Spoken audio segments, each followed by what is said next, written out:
Tuesday, the Israeli Supreme Court ended the rule of law in Israel. And last Saturday, the Arab conflict with Israel ended. Details and much more on In Focus.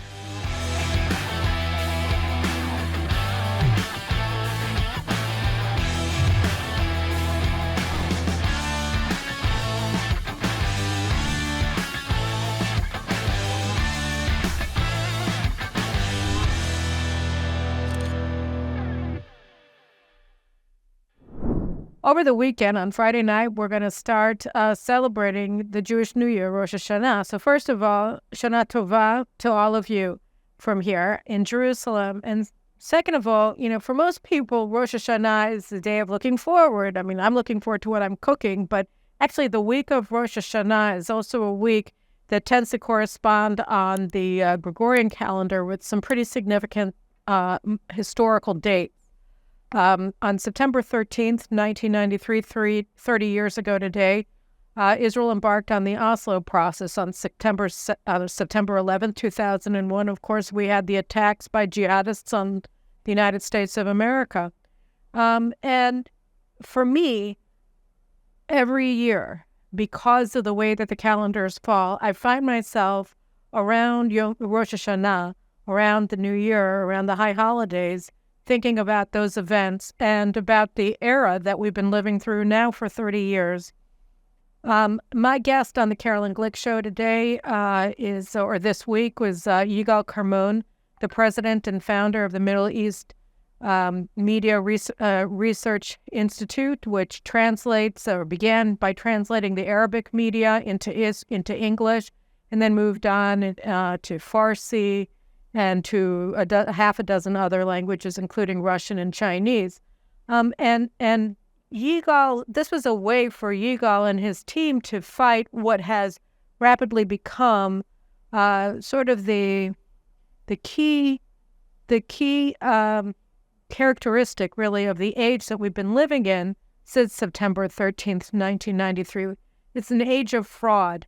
In our conversation, Yigal and I talk about the fact that the PLO's ostensible concession to Israel, that they said that they were not going to be terrorists any longer, that they were going to fight terrorists, was a complete fraud. And it was obvious at the outset to the late Yitzhak Rabin and to Shimon Peres and to their ministers in the government, as well as to senior military officials. But they decided to go forward with this fraud because you're in for an inch, you're in for a mile, and that's just the way that things go. And as a result, we've been living with this. But what has been interesting is not just that there was a singular fraud that was done to the people of Israel in terms of bringing the PLO, the organization that sort of defined modern terrorism and served as the architect of terrorism in our age for jihadists and other terrorist groups all across the world, for decades. It wasn't just about them. It was about us. It was about lying to ourselves about the nature of the world that we live in. It was about being led by successive cowards who served in office, whether in Israel or in the United States, who simply refused to countenance the truth about the nature of the times that we live in. For political reasons, Rabin recognized, as Yigal Carmon explains in the show, that it would be the end politically of his government if he acknowledged that it had been a catastrophic error to trust Yasser Arafat and the PLO, and that Israel was going to be doomed by the Oslo process that he implemented. But he knew that from a political perspective, the Labor Party would be destroyed if he acknowledged it. So now there is no Labor Party, to be sure, but 30 years later, Israel is still living with the reality that he implemented through the fraud of Oslo. We still have the PLO spewing Nazi propaganda in places like Ramallah and the UN and Berlin. You have them indoctrinating now a second generation of Palestinian youth to seek the utter annihilation of the Jewish people and the Jewish state, and so on and so forth. But we've been lying to ourselves because Oslo is predicated on two lies. The first was that the PLO was no longer a terrorist organization, and the second was that Israel is responsible for the absence of peace between the Palestinians and the Israelis because the occupation. Because if we don't leave Judea and Samaria and Jerusalem and Gaza, which we left in 2005, but we were there very much in 1993, then we don't deserve peace because we're occupying somebody else's land. And to the extent that the Israeli left still believes that Judea and Samaria, the cradle of Jewish civilization, belongs to somebody else and we don't have a right to it, they continue to believe that we're at fault for the absence of peace between Israel and the Palestinians. So we blamed ourselves, it's our fault, and we said that they are on our side. They're on the side of good because they're not terrorists. We understood very early on that they aren't terrorists. I mean, that they remain terrorists. They aren't post-terrorists. They're actual terrorists. But till this day, it's a question about, yes, but are we worthy of peace? Is it our fault or is it not our fault that they remain at war with us? And that really seems to be the problem that we're facing in Israel today, and I would argue throughout the West, which is a crisis of confidence in our own morality. Is our cause just? And this crisis of confidence sort of engenders a process where we keep electing, not always and not consistently with some very clear changes, but with Ehud Barak, with Ehud Olmert, with Rabin and Peres, that Israelis were led by these leaders who refused to countenance reality, who refused to accept reality. And because the PLO is a terrorist organization and is, in fact, a jihadist organization, and lives at utter peace with Hamas, except to the extent that they're in a fight over who gets more power, but in terms of the Jews, we have to blame ourselves because that's the only real remaining predicate that you can argue on behalf of a strategy that has failed completely and utterly. So in the United States was attacked itself 8 years after Oslo on 9/11 by jihadist terrorists who want to annihilate not only Israel, but the United States and the free world in general, and place all of us with an Islamic empire. And very early on, the Bush administration and then the Obama administration, to a much lesser degree, the Trump administration, and now doubling down the Biden administration, have simply refused to accept the reality of what a jihad is, who this enemy is, what they aspire to, take them seriously, take them at their word. And so after 9/11, you had Bush going into the Islamic Center in Washington, D.C., and praising Islam as a religion of peace, when there were senior members of the Islamic Center in Washington, D.C., who were actually working on funding terrorism, and some of them are in jail. And so, you had Bush embrace people who were actually at some level colluding with the 9/11 terrorists, and certainly supported their conception of jihad and what it means and what their mission is in the United States.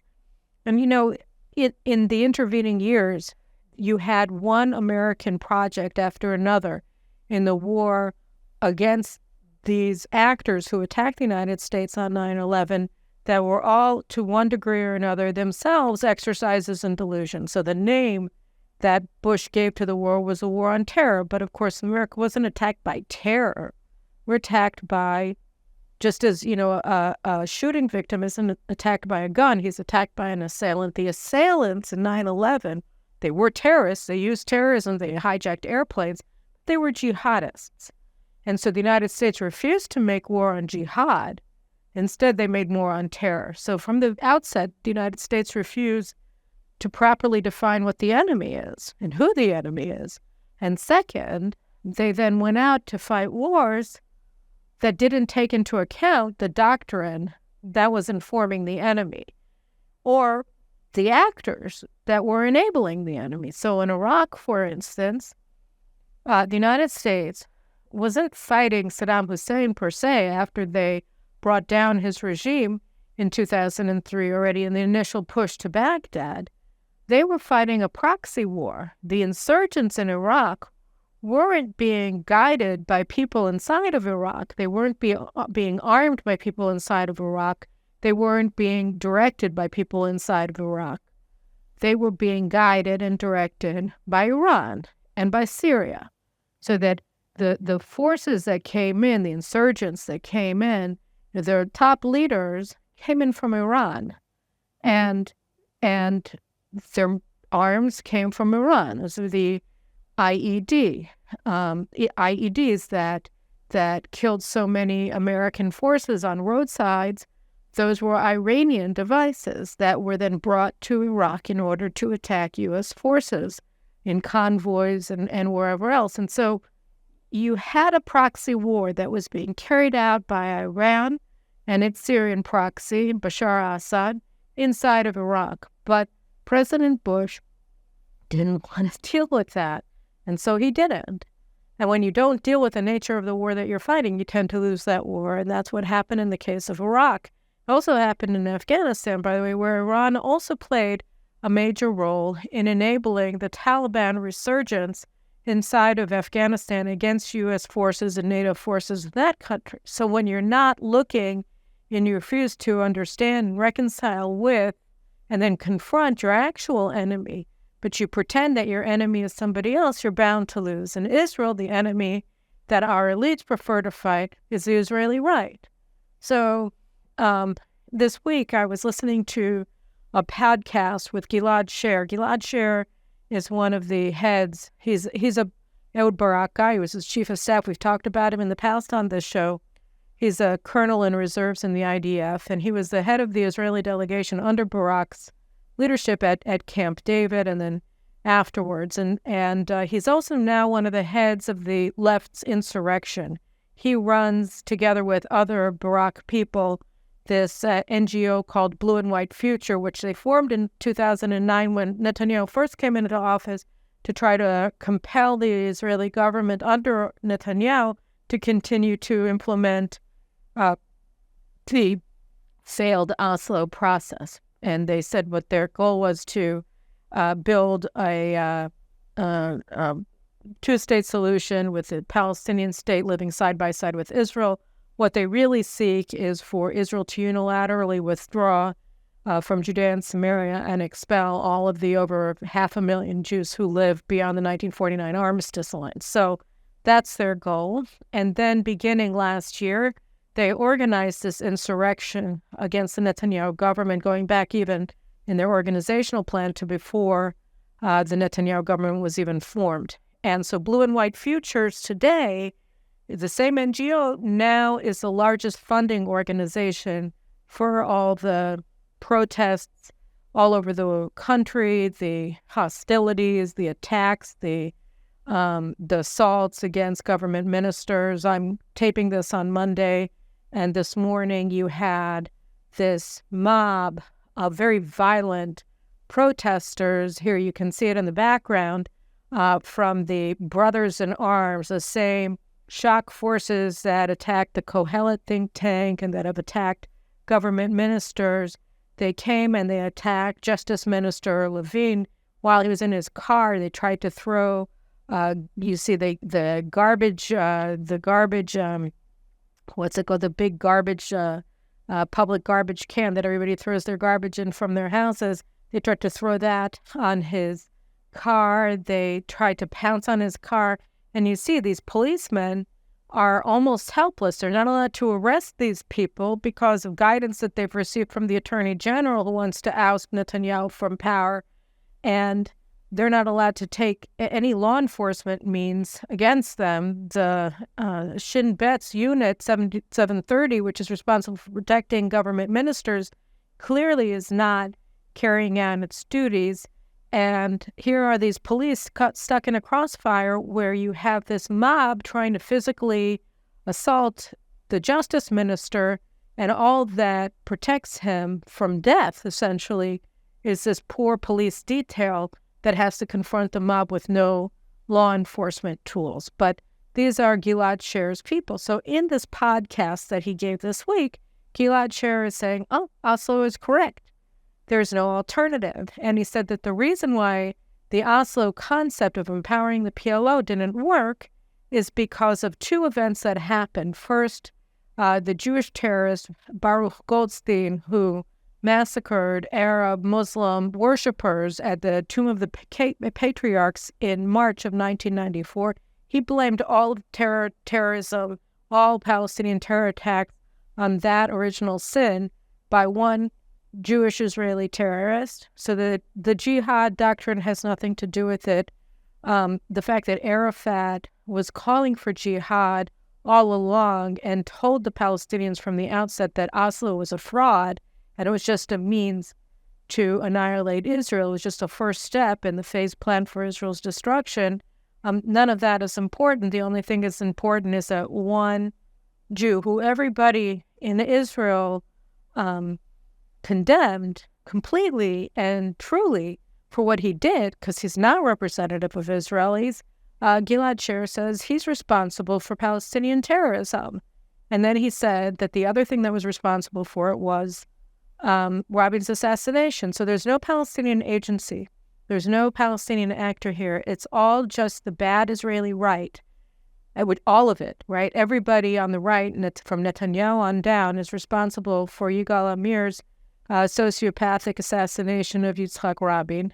And every single person on the right, from Benjamin Netanyahu on down, is responsible for the massacre enacted by Baruch Goldstein in Hebron, even though there's not one right-thinking, normal Israeli who didn't completely condemn this on the left and on the right, but it doesn't matter. So he says that it's all the right's responsibility, because if it's obvious essentially to everybody that the PLO is not a partner, that they're terrorists, they're continuing to be terrorists and committed to Israel's destruction, then who do you blame for the failure of your paradigm? The people that you always wanted to blame, the Jews. And so you blame the Israeli right, and then you say that they can't be trusted with anything. In the United States, you sort of had the same thing, right, where people who wanted to point out and study and teach and behave on the basis of jihadist doctrine, they were purged from the U.S. government. And in 2005, I think was the first time, or maybe it was 2007, then Secretary of State Condoleezza Rice purged the term jihad from the permitted speech of the State Department and of other bureaus in the U.S. government as Secretary of State. And then Barack Obama took it a step further, and when he just expunged all use of the terms during his presidency. And so you had a situation where people like FBI officers, John Guandolo and Stephen Coughlin, who were training FBI officers about counterterrorism, about counter-jihadism, so they were forced out of their positions, and they were replaced by people who were essentially apparatchiks who would say what the very cowardly political bosses, or in Obama's case, these doctrinaire politicians who were actually pro-jihadist, as we saw with Obama's courtship of both the Muslim Brotherhood and Iran during his presidency, a policy that's been reenacted by Joe Biden, preferred from an ideological perspective. You know, Yigal Carmon, who he was a criminal, he was perceived, and maybe still is, as a criminal by the left, because all he did was translate what the Palestinians and then later many others have been saying to their own publics. And for telling the truth, for exposing the truth, to bringing the truth to the public, he was subjected to boycott and demonization and what have you. And that's been the case with so many people who are bringing the left information that they don't want. I mean, I could just, I don't feel like boring you with the kind of hate mail that I receive and responses that I get to every single Twitter post that I make. So that brings us to what's happening this week. And I said in the outset, and don't think for a second that I forget what the headlines were. So first of all, what do you do if you if you ascribe to a worldview that isn't borne out by event, well, first thing that happens to you usually is that you're ousted from power, because most people in our societies, at least, are guided more by reality than they are by fear of being hated. Maybe sometimes the margins aren't that as large as we would like them to be in terms of the victory of people who are wedded to reality versus people who are afraid of being boycotted. But they are fairly large, which is why, for instance, in the last election, the right religious bloc received 64 seats in the Knesset, and the leftist bloc only received 46 mandates, and then the Arabs made up the other 10.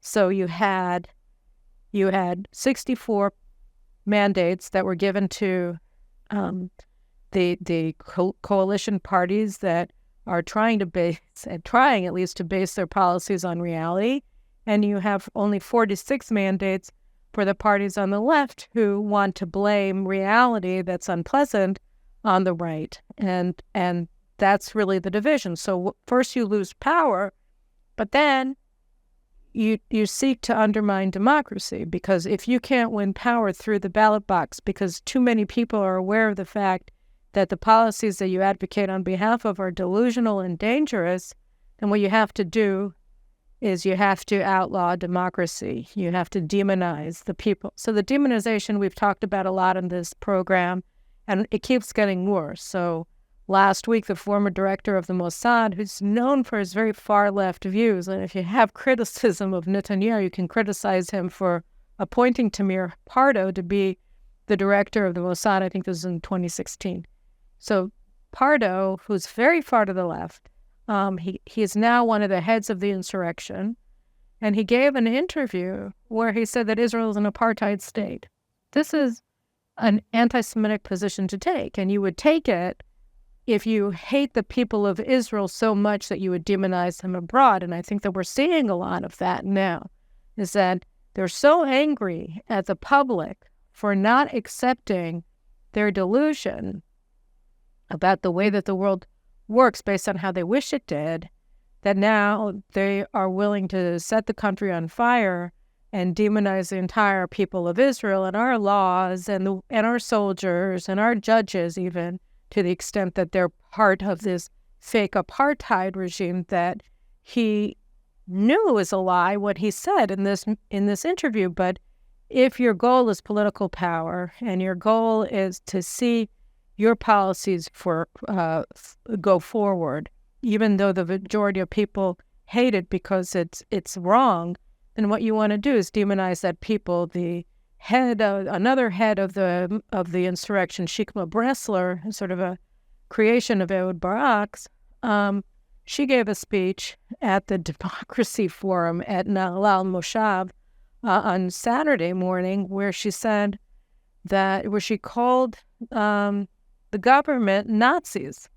She said, you can't speak with Nazis, even neither Jewish Nazis nor non-Jewish Nazis. And she was explaining why you're not allowed to talk, why she doesn't believe that anybody on the left should have anything to do, no conversation, no discourse with the government, because she said that the government are Nazis. So this is pure demonization. It's also Holocaust denial. It's also anti-Semitism, right? To call Israelis Nazis. But this has sort of become the coin of the realm for the left, who can outdo the other guy in demonizing the left. And this isn't her first rodeo. This isn't her first time where she's been demonizing people on the right as Nazis. She also said that anybody who speaks to the government is a collaborator, and she used a term in Hebrew for the word that you use for people who in the Holocaust were collaborating with the Nazis. So this has become the way that they talk about the government. You demonize them, you dehumanize them, you trade in these anti-Semitic diatribes. And then that brings us to the court. I mean, what is the court doing this week on Tuesday morning? The court is sitting and beginning to hear 3 different petitions whose purpose is to amend or abrogate basic laws of the Knesset. And, the court itself, as we've spoken about on this show, has no legal authority whatsoever to touch basic laws. And they acknowledged this like the day before yesterday. But the minute that the Knesset realized what they were doing in terms of absconding with all of the legislative powers of the Knesset and all of the executive powers of the government through judicial fiat, they began then using their one remaining tool to curb the powers of the court, basic laws, in order to curb the powers of the court. So now that the Knesset has started using the basic laws to curb the power of the court wants to seize that power by saying that, no, actually, the source of authority is the court itself. And they're basing their claim to the power that they themselves said they don't have to amend or cancel basic laws on the fact that they previously determined that they have this power. So they're saying that we have the power to cancel basic laws because we said we do. When did we say we did? Last week. So that's now the basis of these 3 petitions, the rhetorical basis, not the legal basis, that the judges are using to claim that they have the right to seize all remaining power, all residual power that they haven't already seized from the government and from the Knesset. And on Saturday night, we had another one of the Kaplan rallies, and this time they were carrying this huge banner, which is facing up for the aerial photographs, that says, it was a play on words, and instead of the Supreme Court, it said, the court is supreme, right? So the court is supreme is about the most anti-democratic statement that you can make, but the so-called pro-democracy camp is now openly embracing a doctrine, if you can call it that, of judicial supremacism in order to destroy democracy, which is, of course, what you do when you've lost the nation, when you've lost popular support. Then you can either acknowledge that and accept the fact that you actually have to reconcile with the people who you want to impose your will on and work with them, or you can seek to cancel them by canceling democracy and ruling through a minority, a tiny minority that dominates the court. So that's what we're seeing today. And the court now, by even sitting in judgment, regardless of how they rule, although I think they already wrote their judgments before they accepted these petitions because they were the ones who got this ball rolling already going back to January, they canceled the rule of law, because the minute that you take on these cases that you have no legal authority to adjudicate, then you're saying that the rule of law is no longer meaningful in any way in this country. We've just ended it, and now we're in a juristocracy where, in fact, it's true that the court is supreme, and that's how we're going to rule. And in the United States, I don't know, you could argue, I guess, that the United States is moving towards a post-democratic order as well, with all the censorship and arguably the indictments of former President Trump on the eve of the next presidential election, etc. These are all indications of a democracy in crisis at a minimum. So we have the demonization, we have the violence that we saw against Justice Minister Levin most recently, and now we have the end of the rule of law and the beginning of a judicial dictatorship. But we do have to remember a couple of things when we take a long view of this and recognize, this is disaster, but it's not the end. And this goes to the second event that I said I was going to talk about, which is the end of the Arab-Israel conflict. Why do I say that it ended on Saturday? Because on Saturday, we got the news from President Biden and from Indian Prime Minister Narendra Modi that they're going to be building a railroad extending from the UAE through Saudi Arabia, through Jordan, into Israel to the ports of Haifa, and then moving goods from Asia, because it'll go from India to the UAE, then across the Middle East, to Israel, from Israel by sea to Europe, so that Israel is now going to be fully integrated into the Middle East. I mean, my argument is that we no longer need a normalization agreement with Saudi Arabia, because the minute that we have this communications, this cargo corridor, because you're also going to have cables going across for communications, and arguably you'll have pipelines going across for gas and for oil, you're going to have Israel will simply become restored to its position as the western edge of the Middle East. I mean, we had the oil pipeline going before Israel was established from Baghdad to Israel to Haifa, and this is essentially the restoration of that. And so nobody's going to be able to look at the situation any longer and say that there's an Arab-Israeli conflict, because the trade routes are also a reflection of diplomatic realities. And now it's just a question, do the Americans and the Saudis want to reach some sort of a protection pact where the United States reinstates its guarantee of, I doubt it will happen under the Biden administration, but whatever happens, the fact is that even the announcement that this is going to go forward, and that the Saudis, of course, are a party to this, means that from the Saudi perspective, there is no longer a conflict with Israel. And then the question becomes, okay, so domestically we have this restive minority that's seeking through the one institution of government that they control, the non-elected Supreme Court, to install a judicial dictatorship that can overthrow any government and really render any government that we elect, or Knesset that we elect, completely redundant, because the Supreme Court gets to decide whatever it wants any way it wants through the Attorney General, through the justices themselves, through all of these committees, appointments committees that they control, through former judges. They essentially control all aspects of governance in Israel. And so so they are post-nationalist, post-Jewish, post-Zionist. Their activists are anti-Semites. Are they going to win the day, or is reality going to win the day? Because, of course, the Saudi thing is a reflection of Israel's power, is a reflection of Israel's actual de facto integration already into the security infrastructure of the Middle East, is an ally with the anti-jihadist, or at least status quo, Sunni Arab states against the Muslim Brotherhood and against Iran. Is reality going to win? Is this Saudi-Israeli, Middle East at peace lane going to go forward?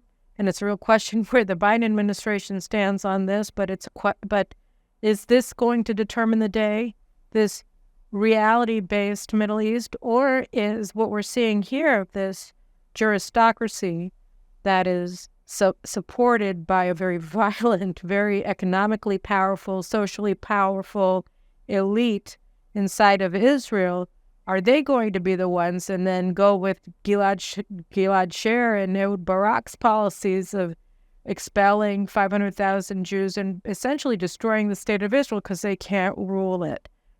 So I think at the end of the day, whenever that is, and I think it's probably sooner than later, although we're walking into Black September, or we're in Black September, both with the anniversaries and then going forward with what our Supreme Court is doing. I think in the end, and if I go back at the end of my remarks to the beginning, which is that we're going to Rosh Hashanah, I think that we are in a very difficult period. But we're in a difficult period because it looks like, at least from a demographic perspective, from a political perspective, maybe even in the United States itself, we're in the death throes of this age of delusion. And that was ushered in with that horrible handshake between Yitzhak Rabin and Yasser Arafat on the White House lawn on September 13th, 1993, and continued on with it. Terrorist attacks against the jihadist attacks against America. See how it's been embedded in our language? The jihadist attacks on Washington and New York and Pennsylvania on September 11th, 2001. I think and all of the lies that provoked from leaders in the United States who were unwilling to countenance reality. And I think that we are moving towards a new era where the publics in Israel and hopefully in the United States as well are turning their backs on this delusional age and moving forward and embracing reality as the basis for organizing our societies and our politics. So my prayer for the coming year is that my prediction wins out, and that with all of the ugliness that we're experiencing in our societies today, in our politics today, that it's more of an expression of the end of a horrible era of lies and delusion and self-deception, and the beginning of an age where reality gets to determine the course of our lives. And that will enable us really to move on to this very promising moment that we see of peace, of reconciliation, of power, and of defeat to our enemies foreign, while our opponents domestically remember that they aren't our enemies and what we are sides in one society, unified by a common belief in our shared destiny. So that's my prayer for going forward into the new year. And I'll see you guys all on the other side. Thanks for joining me today. And don't you love this redesign of my studio? Oh, and the mug. Take care. Shana Tova.